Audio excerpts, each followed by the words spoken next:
Bonjour, dans cette vidéo, vous allez apprendre à comment c'est quoi le théorème de Pythagore. Je vais vous expliquer.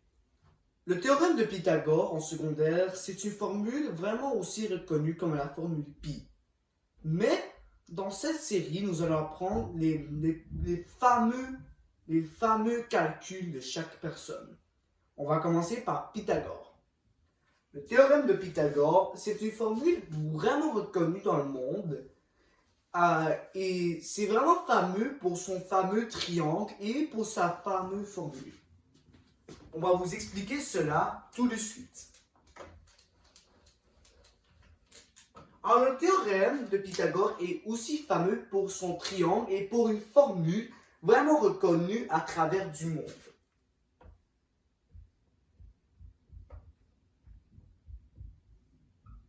Et oui, vous l'avez vu. A racine A2 plus B2 égale à C2. Cette formule est vraiment reconnue et je suis sûr que quand vous étiez bébé enfant, vous l'avez même vu dans les rues, dans les feuilles, dans tous les mathématiques. Et je suis sûr. Aujourd'hui, on va apprendre à comment le reconnaître pour ceux qui ne me connaissent pas. Alors, mon nom est Cheval, encore une fois. Et j'espère que vous aimez ma coupe de cheveux car je l'ai fait cela la semaine dernière.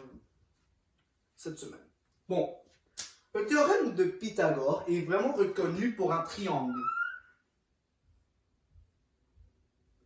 Et ce type de triangle, on l'appelle un triangle isocèle rectangle. Alors, on va commencer. Premièrement, il faut reconnaître les lignes du triangle. Chaque ligne a un nom qui correspond à chacune. Alors en secondaire, on va prendre ligne A, ligne B, ligne C. Je comprends totalement bien. Mais il y a un nom précisé pour cela. Pour celui d'ici, on l'appelle la ligne de hypoténuse. C'est la ligne la plus reconnue de tous. C'est la plus. Celui qui est en bas, qui a la même, c'est l'adjacent.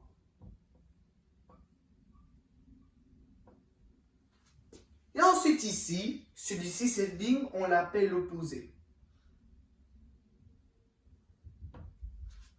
Alors, ce que je sais, c'est qu'en examen, vous allez devoir identifier ces trois types de lignes, car elles sont vraiment importantes. Je vais les surligner afin que vous puissiez reconnaître à quelle ligne correspond à qui.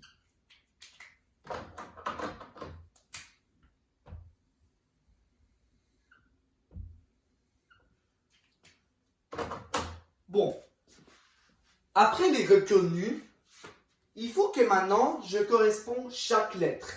Chaque lettre a un endroit précisé. Alors ici, c'est mon côté A. Puis ici, il y a mon côté B. Il y a le C. Après que j'ai identifié cela, c'est dans les majuscules, il faut identifier des minuscules. Et oui, vous l'avez écouté. Par exemple, entre B et C, quelle lettre il manque? Il manque la lettre A. Entre C et A, il manque la lettre B. Entre la lettre B et A, il manque la lettre C.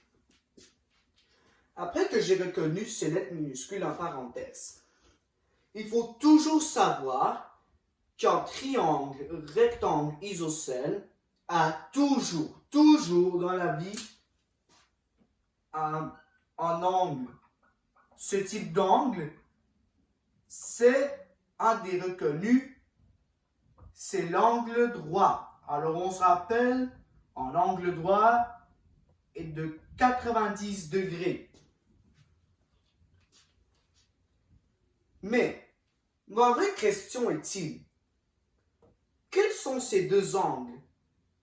Par exemple, moi je n'ai pas de rapporteur d'angle, mais je peux utiliser une technique très facile pour savoir quels sont ces deux angles manquants? Alors, premièrement, ce que je sais, c'est que 90 degrés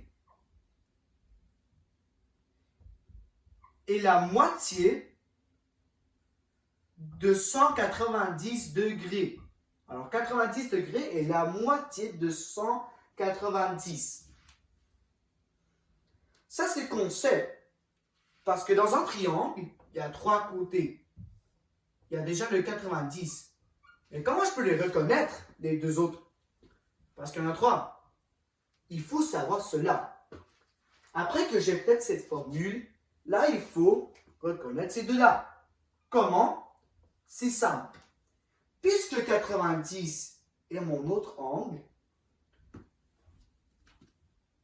puisque c'est la moitié, je sais qu'il y a un autre 90 degrés invisible. Après, ce que je vais faire, je vais les diviser par 2. Ce qui va me donner chacun 45 degrés. Alors 45 plus 45 plus 90 égale à 180 degrés. Alors cela étant dit, que le reste est comme ça. Là, je peux maintenant identifier mes angles.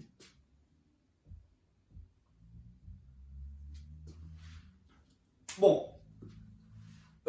voici pour tout pour aujourd'hui et j'espère que vous avez aimé cette vidéo. N'oubliez pas de liker et abonner et veuillez m'écrire en commentaire. Je vais vous rappeler que demain, je vais publier une autre vidéo sur la formule de Pythagore, le théorème de Pythagore pour en savoir plus. Bon, on se voit la prochaine fois. À bientôt.